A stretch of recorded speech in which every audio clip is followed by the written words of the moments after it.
और इधर महागठबंधन में तेजस्वी के सीएम फेस पर सहमति बन गई है। आज ज्वाइंट प्रेस कॉन्फ्रेंस में हो सकता है ऐलान। महागठबंधन में स्लोगन किया गया तैयार, बिहार मांगे तेजस्वी सरकार। तेजस्वी के नेतृत्व में चलो बिहार बदले बिहार का नारा भी देगा महागठबंधन। होटल मौर्य में महागठबंधन की संयुक्त प्रेस कॉन्फ्रेंस की तैयारियां चल रही है। प्रेस कॉन्फ्रेंस से महागठबंधन के भीतर सीट बंटवारे के विवाद की स्थिति भी साफ हो जाएगी।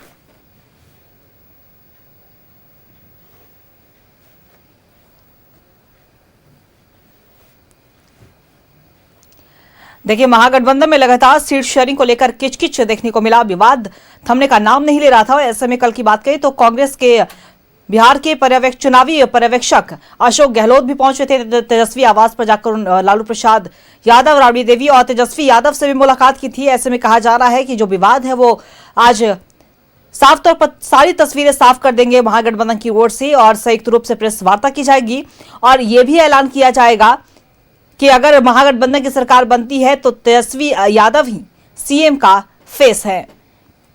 महागठबंधन में तेजस्वी के सीएम फेस पर आखिरकार सहमति बन गई। आज ज्वाइंट प्रेस कॉन्फ्रेंस में यह बड़ा ऐलान हो सकता है महागठबंधन की ओर से और महागठबंधन ने स्लोगन भी तैयार किया कि बिहार मांगे तेजस्वी सरकार। तेजस्वी के नेतृत्व में चलो बिहार बदले बिहार का नारा भी देगा महागठबंधन। देखिए, लगातार महागठबंधन पर कई तरह के सवाल उठ रहे थे कि महागठबंधन फ्रंट फुट पर आकर ये नहीं बोल रही है कि तेजस्वी यादव को ही सीएम फेस बनाना है। सीट शेयरिंग को लेकर भी आपने देखा कि कितना विवाद बढ़ता हुआ नजर आया। सबने अपने अपने प्रत्याशी उतार दी। यहां तक कि कई ऐसी सीटें हैं जहां पर तमाम महागठबंधन के ही प्रत्याशी आपस में ही भिड़ रहे हैं। फ्रेंडली फाइट की बातें जरूर कही जा रही है, लेकिन कई तरह के सवाल उठने के बाद आखिरकार महागठबंधन सामने आकर तमाम सवालों का जवाब देने वाला है। आज संयुक्त रूप से प्रेस वार्ता बुलाई गई है। तमाम महागठबंधन के नेता मौजूद रहेंगे और सारी तस्वीरें सभी के सामने साफ करेंगे।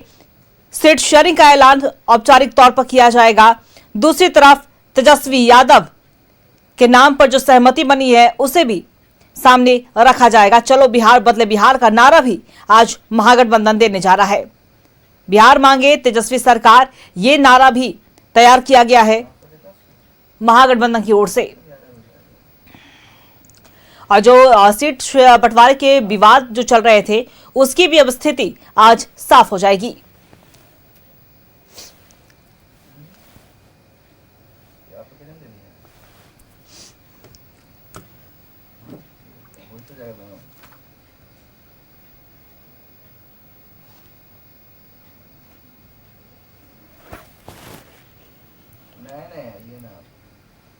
और इसी खबर पे और भी ज्यादा जानकारी देने के लिए हमारे सहयोगी आशुतोष हमारे साथ लाइव बने हुए उनका रुख करेंगे।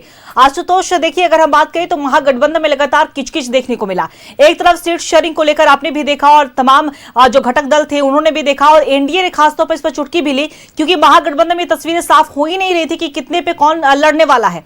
दूसरी तरफ अगर सीएम फेस की बात करें उसे लेकर भी विवाद हुआ। कोई भी घटक दल सामने से आकर, चाहे वो कांग्रेस की हम बात कर ले या आरजेडी की हम बात कर ले, आरजेडी तो आखिरकार तेजस्वी यादव के फेस को लेकर लगातार मान ही रही थी, लेकिन तमाम जो सीपीआई हो गए या फिर माले हो गए या फिर वीआईपी, वो सीएम फेस को लेकर किसी भी तरह का कोई बयान जो है वो नहीं दे रहे थे। लेकिन जब आज की बात हो रही है तो आज कहा जा रहा है कि संयुक्त रूप से प्रेस वार्ता की जाएगी। सीट बंटवारे को जो विवाद चल रहा था उसकी स्थिति साफ होगी और सीएम फेस पर भी जो लगातार विवाद चल रहा था वो भी खत्म होने को लेकर कहा जा रहा है कि तेजस्वी यादव के फेस पर जो है सहमति बनी है महागठबंधन में। क्या कुछ पूरी जानकारी? नहीं, बिल्कुल। आज जो महागठबंधन का प्रेस कॉन्फ्रेंस होने वाला है और उसका बैकड्रॉप आप देखेंगे, जो पोस्टर लगाए गए हैं उसमें सिर्फ और सिर्फ तेजस्वी यादव है। यानी एक आम सहमति बन गई है कि तेजस्वी यादव ही सीएम फेस होंगे और संभवतः आज इस बात की घोषणा हो सकती है, क्योंकि कल कांग्रेस के बड़े नेता राजस्थान के पूर्व सीएम अशोक गहलोत ने तेजस्वी यादव से भी मीटिंग की, लालू प्रसाद यादव से भी उनकी मुलाकात हुई और ये माना जा रहा था कि एक जो संवादहीनता की स्थिति हो गई है टिकट बंटवारे के बाद, सीट बंटवारे के बाद, उसको लेकर के कहीं ना कहीं एक प्रयास जो हुआ है उसका फ़ायदा देखने को मिल सकता है महागठबंधन में और उसी के तहत कह सकते हैं कि ये प्रेस कॉन्फ्रेंस का समय तय हुआ है और इसमें जितने भी सीट शेयरिंग को लेकर के जो भी मुद्दे थे उसकी जानकारी दी जाएगी। हालांकि एक बात बहुत ही चौंकाने वाली निकल कर आई कि कल की मीटिंग होने के बाद भी लगभग 1 दर्जन ऐसी सीटें हैं जहां पर फ्रेंडली फाइट की स्थिति है। कांग्रेस आरजेडी के सीट पर दावा ठोक रही है, आरजेडी कांग्रेस के सीट पर दावा ठोक रही है, इधर सीपीआई-एमएल ने कांग्रेस के सीट पर दावा ठोक दिया है।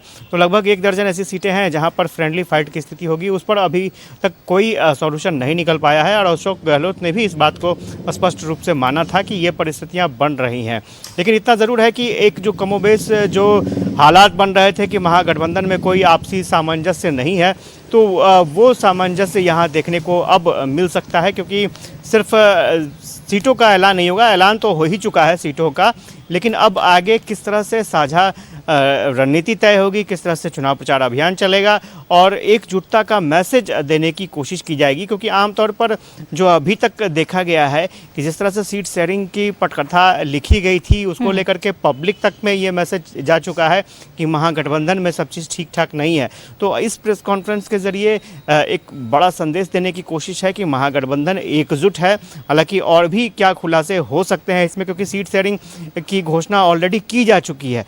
तो ऐसे में किस तरह से आगे चुनाव को लेकर एक सामंजस्य बन सके या फिर साझा क्या साझा घोषणा पत्र भी होगा, इन तमाम चीज़ों की जानकारी आज मिल पाएगी। जी देखिए, बिल्कुल आशुतोष, और ये भी समझना होगा कि जब चुनाव से पहले की बात करें या फिर लोकसभा चुनाव की बात कर ले हम, तो इंडी गठबंधन ने साफ तौर पर एकजुटता को लेकर तमाम तरह की बातें कही थी कि हम एकजुट है, मोदी सरकार को किस तरीके से हटाना है, नीतीश सरकार को यहां से हटाना है। लेकिन जब जैसे जैसे चुनाव का समय नजदीक आया, महागठबंधन में कहीं ना कहीं वो जो टकरार है वो देखने को मिली। तो ऐसा भी तो हो सकता था कि अगर आप चुनाव जब जानते हैं आपकी चुनाव आने वाला है तो पहले ये स्थिति स्पष्ट हो जानी चाहिए थी। चुनाव का जब नामांकन समाप्त हो गया उसके बाद ये तस्वीरें साफ समझना ये भी तो कुछ परे है समझने से, और साफ तौर पर एनडीए भी कहीं ना कहीं इस पर लगातार सवाल भी उठा रहा है।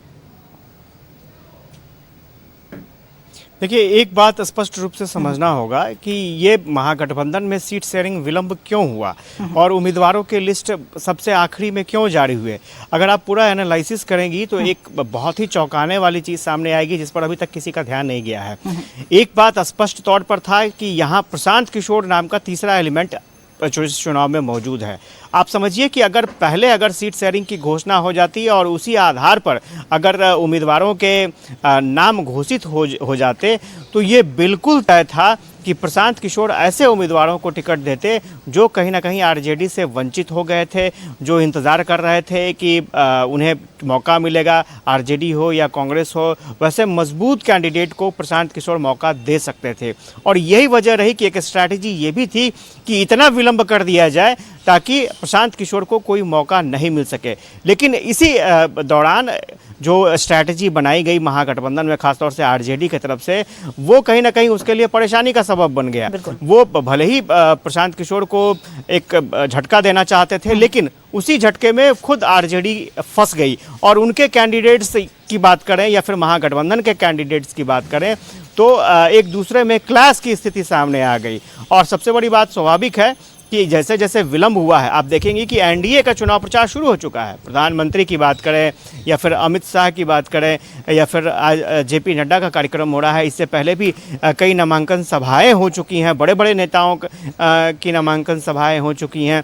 तो ऐसे में ये एक ज़रूर रणनीति थी एनडीए की कि हम लोग पूरे मामले में एज लें, न केवल सीट बंटवारे की बात न हो, न केवल कैंडिडेट के अनाउंसमेंट की बात हो, बल्कि चुनाव प्रचार अभियान भी बहुत तेज़ी से हम लोग करें ताकि समय पर काम पूरा हो सके, क्योंकि समय बहुत कम बचा है फर्स्ट फेज के चुनाव को लेकर। और दूसरी तरफ आप देखेंगे कि आज महागठबंधन की तरफ से ये मैसेज देने की कोशिश की जा रही है कि हम लोग एकजुट हैं, फिर भी कई सीटों पर फ्रेंडली फाइट हो रही है, लेकिन अब तक चुनाव प्रचार अभियान की शुरुआत नहीं हुई है। और जो जानकारी मिल रही है कि कांग्रेस के जो वरिष्ठ नेता हैं वो शायद छठ के बाद कैंपेन कर पाएंगे, इस तरह की परिस्थितियां बन रही हैं। तेजस्वी यादव का कैंपेन कब से शुरू होगा इसके बारे में भी पूरा डिटेल्स नहीं है। मुझे लगता है कि हो सकता है कि कल से कुछ परिस्थितियां सामने आए कि शायद तेजस्वी यादव कैंपेन पर निकलें, लेकिन फिलहाल अभी तक वहां पर कैंपेन भी शुरू नहीं हुआ है।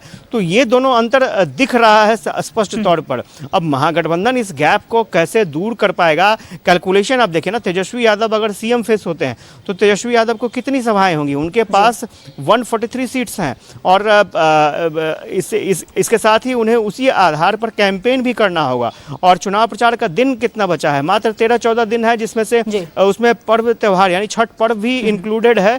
तो ये देखना होगा कि आपके पास एक 12 दिन से ज्यादा समय नहीं है, तो ऐसे में कैसे आप उतनी सीटों को टच कर पाएंगे? बिल्कुल, और महागठबंधन के लिए एक चुनौती भी है आशुतोष। और अब जो अगर आपने जो स्ट्रैटेजी की बात करी, अगर उस स्ट्रैटेजी के अगर खड़े उतरे अगर ये, तो बड़ा देखना दिलचस्प होगा कि महागठबंधन किस तरीके से अपनी चुनावी सभाओं को आयोजित करता है, किस तरीके से चुनाव प्रचार में जुड़ता है, कि कहीं ना कहीं इस बार चुनाव में एनडीए एक कदम आगे बढ़ता हुआ नजर आया है तमाम चीजों में। फिलहाल नजर बना के रखिएगा, हम आपसे अपडेट लेते रहेंगे।